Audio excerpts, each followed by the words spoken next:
یہ اللہ تعالیٰ کا قانون ہے کہ جو انسان بھی اس دنیا میں آیا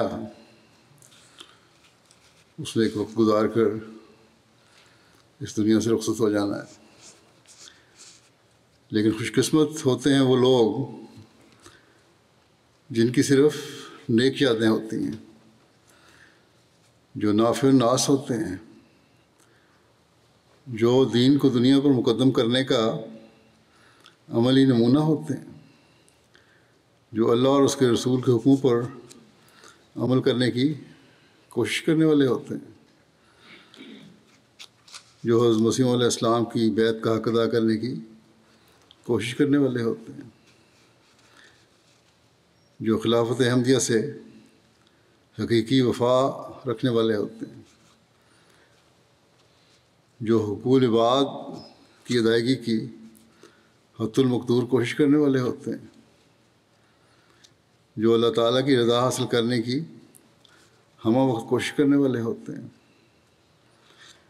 جن کے لیے ہر زبان سے صرف تعریفی کلمات ہی نکلتے ہیں، اور یوں حضرت صلی اللہ علیہ وسلم کے ارشاد کے مطابق ان پر جنت واجب ہو جاتی ہے. اس وقت میں ایک ایسی وجود کا ذکر کرنے لگا ہوں جس نے اپنی زندگی اللہ تعالیٰ کی رضا کے مطابق گزارنے کی کوشش کی. یہ ذکر ہے مکرمہ امت القدوس صاحبہ کا، جو حضرت ڈاکٹر میر محمد اسماعیل صاحب کی بیٹی اور صاحبزادہ مرزا وسیم احمد صاحب مرحوم کی اہلیہ تھیں. حضرت مسلم موعود رضی اللہ عنہ کی بہو تھیں. میری سادگی دیکھ کیا چاہتی ہوں، تجھی سے تجھے مانگنا چاہتی ہوں. یہ بات سن 1952 یعنی تقسیم ملک کے محض 5 سال بعد کی ہے، جبکہ مرکز احمدیت قادیان کی حفاظت کی خاطر اس راہ میں جان کا نذرانہ پیش کرنے والے تھوڑے سے خادم دین ہی موجود تھے، اور تاحال ہندوستان کی مجالس سے روابط بحال نہیں ہوئے تھے. لجنہ کی ممبرات مرکز سے بالکل کٹ چکی تھی. اسی دور میں خدا تعالیٰ نے بکھری ہوئی اس تنظیم کو پرونے کے سامان فرمائے جب ام المومنین اور صحابیات کی تربیت یافتہ حضرت خلیفۃ المسیح الثانی رضی اللہ تعالیٰ عنہ کی براہ راست ہدایت اور رہنمائی سے مشرف خاندان حضرت مسیح موعود علیہ الصلوۃ والسلام کی ایک باہمت عورت کا قادیان میں ورود ہوا. اسی دور میں ہندوستان کی مجالس کو مرکز سے جوڑنے کی مہمات کا آغاز ہوا، اور یہی وہ عظیم شخصیت تھی جس نے اپنی قابلیت، ایمانداری اور پیار و محبت سے سب کے دل جیت لیے. حضرت صاحبزادی امت القدوس بیگم صاحبہ، جنہیں ہم پیار سے آپا جان کے نام سے جانتے ہیں. چھپاؤں میں کیوں راز الفات کا اپنی، میں باب محبت کھلا چاہتی ہوں. حضرت سیدہ آپا جان صاحبزادی امت القدوس بیگم صاحبہ حضرت ڈاکٹر میر محمد اسماعیل صاحب رضی اللہ تعالیٰ عنہ کی بیٹی تھیں، جو ام المومنین حضرت اماں جان رضی اللہ تعالیٰ عنہ کے بھائی تھے. اس لحاظ سے حضرت اماں جان رضی اللہ تعالیٰ عنہ آپ کی پھوپھی اور حضرت مسیح موعود علیہ الصلوۃ والسلام آپ کے پھوپھا تھے. آپ حضرت مسلم موعود رضی اللہ تعالیٰ عنہ کے صاحبزادے اور حضرت مسیح موعود علیہ الصلوۃ والسلام کے پوتے حضرت مرزا وسیم احمد صاحب مرحوم و مغفور کی اہلیہ تھیں. اس طرح سے آپ کا حضرت مسیح موعود علیہ الصلوۃ والسلام سے دوہرا رشتہ ہے. آپ کی پیدائش 1927 عیسوی میں ہوئی. اس لحاظ سے آپ تابعین میں شمار ہوتی ہیں اور آپ صحابہ اور صحابیات کے فیض سے مستفیض رہیں.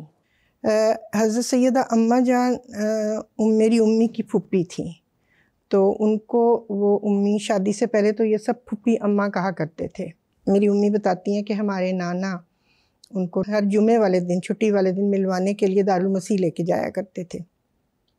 وہ حضرت اماں جان سے ملتی تھیں، پھر اس کے بعد جو حضرت مسلم موعود کی بیویاں تھیں ان سے مل کے سب سے، اور اس کے بعد مغرب سے پہلے یہ لوگ گھر واپس آ جاتے تھے.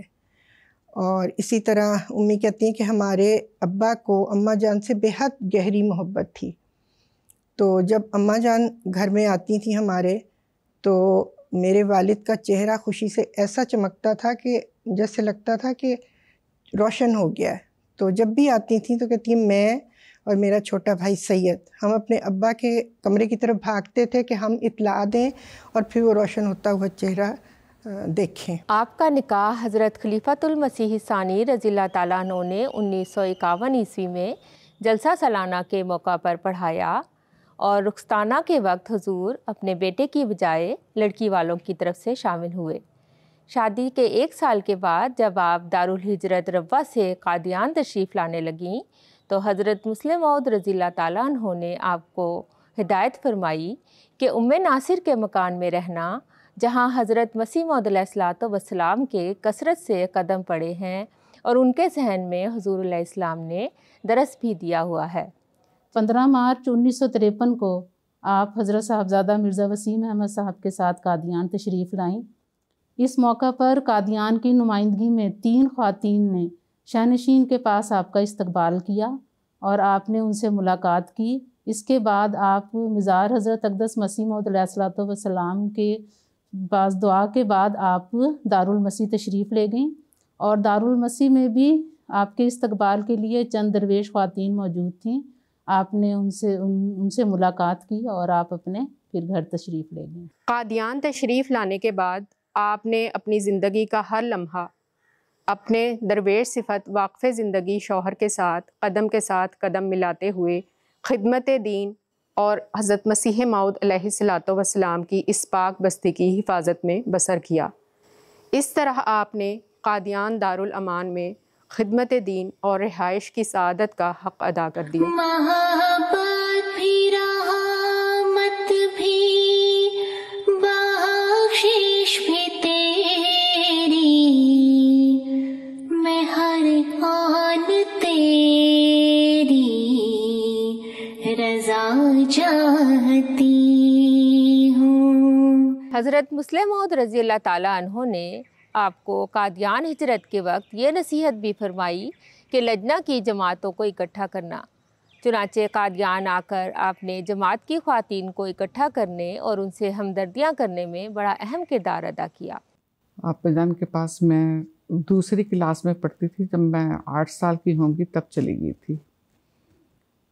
تو اس سے پہلے بھی میں جا کے بچوں کے ساتھ کھیلا کرتی تھی، اپنے گھر سے جاتی تھی، شام کو کھیلا کرتی تھی. لیکن جب میں 8 سال کی تھی تو ان کے گھر میں رہنے کے لیے چلی گئی. تو اپنے بچوں کی طرح مجھے رکھا، میرے لیے اچھے اچھے کپڑے بناتی تھیں، بچوں کے ساتھ ہی مجھے سلاتی تھیں، اور صبح اسکول جاتی تھی تو میری کنگھی بھی وہ خود کرتی تھیں، اور جیسے اپنے بچوں کو ٹفن وغیرہ دینا ایسے مجھے بھی دیا کرتی تھیں.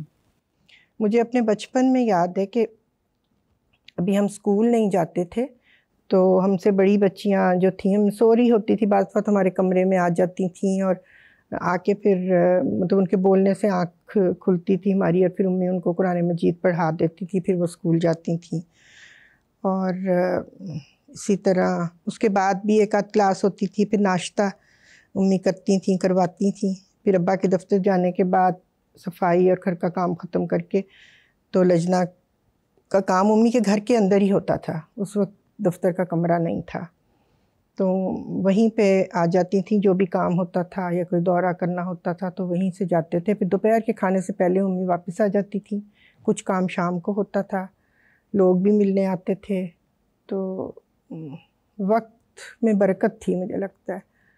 حضرت خلیفۃ المسیح ثانی رضی اللہ تعالیٰ عنہ نے آپ کو بطور خاص یہ ہدایات دیں کہ مرزا وسیم احمد صاحب چونکہ ناظر دعوت و تبلیغ ہیں، ان کے ساتھ دورے کریں.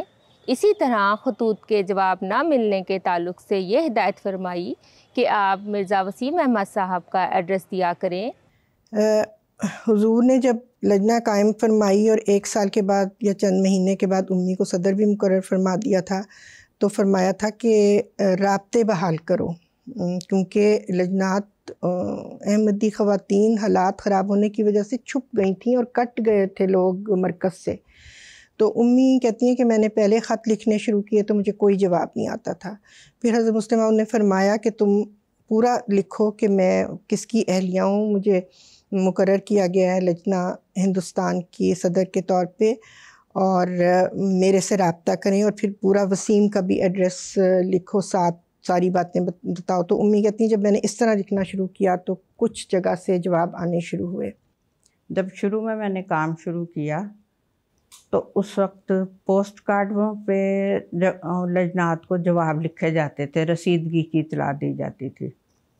تو پوسٹ کارڈ ہم نے کبھی گھر میں لکھے ہی نہیں تھے، ہمیں آتے نہیں تھے صحیح اس پہ، کیونکہ لائنیں نہیں ہوتی کچھ بھی بغیر اس کے۔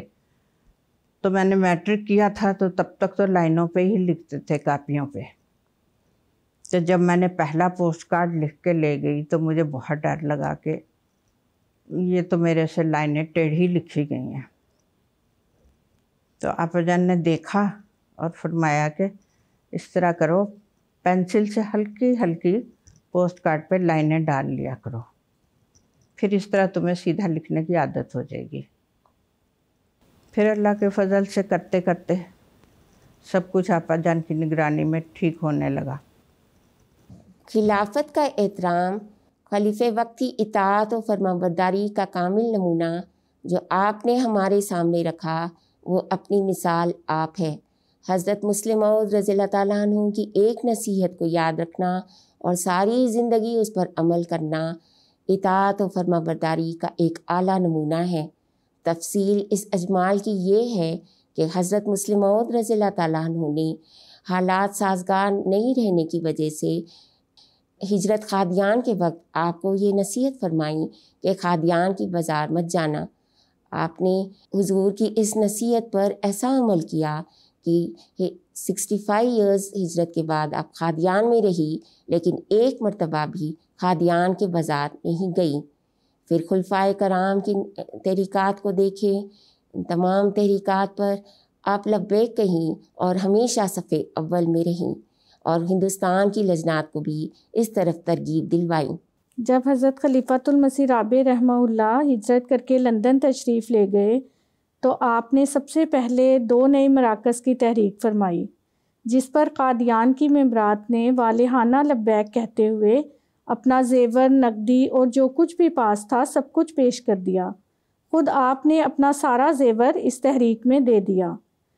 اس تحریک پر جس گرم جوشی کے ساتھ آپ نے حصہ لیا، اسی طرح آپ نے لجنہ اور ناصرات کو بھی اس میں حصہ لینے کی طرف توجہ دلائی، جس کے نتیجہ میں قادیان کی چھوٹی بچیوں نے دفتر لجنہ میں آ کر اپنے گلک توڑ کر اس تحریک کے نام کر دیے۔ اس تحریک کے وعدہ جات کی رپورٹ آپ نے حضور رحمہ اللہ کی خدمت میں ارسال کرتے ہوئے تحریر فرمایا کہ حضور کے خطبات نے ایک تڑپ یہاں کی عورتوں میں پیدا کر دی ہے۔ محض اللہ کے فضل سے جو کچھ بھی ان کے پاس تھا انہوں نے سب کچھ دے دیا، لیکن پیاس ہے کہ ابھی بجھی نہیں، ایک شدید تڑپ ہے کہ اور بھی ہو اور خدا کے نام کے لیے سب کچھ پیش کر دیں۔ قادیان کی جماعت ایک بہت غریب جماعت ہے، لیکن میں نے ہمیشہ دیکھا ہے کہ جب بھی کوئی تحریک کی جائے، یہاں کی خواتین اور بچیاں ایسا غور و جوش کے ساتھ اس میں حصہ لیتی ہیں کہ بعض دفعہ دل چاہتا ہے کہ ان کو روک دوں کہ بس کرو، تم لوگ کی استطاعت نہیں ہے۔ اور واقعتاً مجھے خوشی کے ساتھ ان کا فکر میں لاحق ہو جاتا ہے، لیکن پھر میں سوچتا ہوں کہ جس کی خاطر انہوں نے قربانیاں کی ہیں وہ جانے، وہ جانتا ہے بلکہ کہ کس طرح ان کو بڑھ چڑھ کر عطا کرنا ہے۔ وہی اللہ اپنے فضل کے ساتھ ان کے مستقبل کو دین اور دنیا کی دولتوں سے بھر دے گا۔ ایک موقع پر جب میں نے مراکز کے لیے تحریک کی تو میری بچیوں نے جو چھوٹے چھوٹے کجیاں بنا رکھی تھی عجیب لگا تھا کہ گھر میں وہ پلیاں ٹوٹنے لگی، وہ دیواروں سے مار مار کے پلیاں توڑ دی، چند ٹکے وہ اس میں اپنے لیے انہوں نے بچائے تھے وہ بھی ان کی خاطر پیش کر دیے۔ ہمارا رب بھی کتنا محسن ہے، کتنا عظیم الشان ہے، باغ و بغیر محبت اور رول لے کے توڑوں میں اس کی قدموں میں ڈالے، جب اس کے قدموں میں ڈالے جائیں تو رد کر دیتا ہے، ٹوپک بھی نہیں مارتا، یہ کوئی دیت نہیں۔ اگر ایک مخلص کے غریب پیار اور محبت کے ساتھ اپنی جمع شدہ پونتوں ہی چند توڑیاں بھی دوچ کرے تو اسے بڑھ کر پیار اور محبت سے رجوع کرتا ہے، جیسے آپ اپنے محبت کرنے والے اور محبوبوں کے تحفوں کو لیتی اور چونتی ہیں، خدا کی بھی چوننے کے کچھ رنگ ہوا کرتے ہیں، اور میں جانتا ہوں اور یقین رکھتا ہوں کہ ان مانوں میں خدا نے ان چند کوڑیوں تو ضرور چوما ہوگا۔ عطاعت میں اس کی سبھی کچھ ہی کھو کر میں مالک کا بس آسرا چاہتی ہوں۔ شروع زمانے سے ہی حضرت مسیح موعود علیہ الصلوۃ والسلام کے گھر کی مہمان نوازی بہت مشہور تھی، اور اس اعلیٰ وصف کو آپ نے اس مقدس مکان میں تا حیات برقرار رکھا۔ جو بھی مہمان آتا تو جو میسر ہوتا مہیا کر دیتی۔ مہمانوں کے آرام کا آپ خاص خیال رکھتی تھیں، اور اس مہمان نوازی کے پیچھے یہ جذبہ ہوتا تھا کہ یہ حضرت اقدس مسیح موعود علیہ الصلوۃ والسلام کے مہمان ہیں تو تواضع میں کوئی کسر باقی نہیں رہنی چاہیے۔ جلسہ سالانہ کی تیاری مجھے لگتا ہے کہ ستمبر اکتوبر سے شروع ہو جاتی تھی۔ سارے لحافوں کو دھوپ لگتی تھی، کچھ بستر ادھڑتے تھے، رضائیاں دوبارہ ان کو پھلا، وہ جو روئی کو پنجنا جو شاید کہتے ہیں، کیا کہتے ہیں، وہ کر کے پھر رضائیاں دوبارہ بھری جاتی تھیں۔ جلسہ جب آتا تھا تو پانی گرم ہوتا تھا دیگوں میں، اور صبح تہجد کے وقت ڈیوٹی والے لڑکوں کو یہ کہا جاتا تھا کہ سب کے باتھ روم میں گرم پانی کی ایک بالٹی پہنچائی جائے۔ سب کے باتھ روم میں گرم پانی جاتا تھا، اور جب وہ نماز پڑھ کے آ جاتے تھے سب کے کمروں میں چائے جاتی تھی۔ تو اس طرح مہمانوں کا بہت زیادہ خیال رکھتی تھی۔ جب مہمان جاتے تھے تو ان کے ٹفن تیار کرتی تھیں واپسی کے لیے، خود اپنے ہاتھ سے سارے کام کرتی تھی، سب سے پہلے اٹھنا اور سب سے بعد میں جا کے لیٹنا۔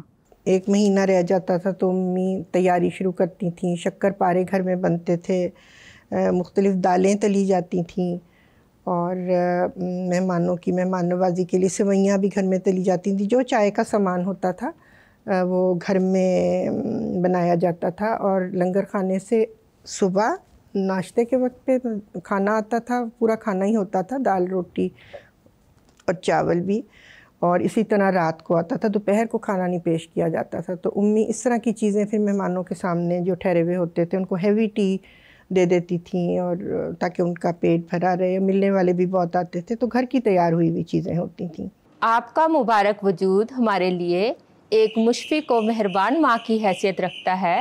جس طرح ایک ماں اپنے شیرخوار بچوں کو تمام اسلوب زندگی انگلی پکڑ کر سکھاتی ہے، عین اسی طرح آپ نے ہر پہلو سے ہر لمحہ ہماری تعلیم و تربیت کی طرف ذاتی توجہ دی۔ اپنی مبارک زندگی کے آخری 5 سال آپ پاکستان میں مقیم تھیں۔ قادیان سے یہ جدائی جہاں آپ کے لیے بے حد شاق تھی، وہاں ہم قادیان والوں کے لیے بھی جدائی کی یہ صورتحال انتہائی تکلیف دہ تھی۔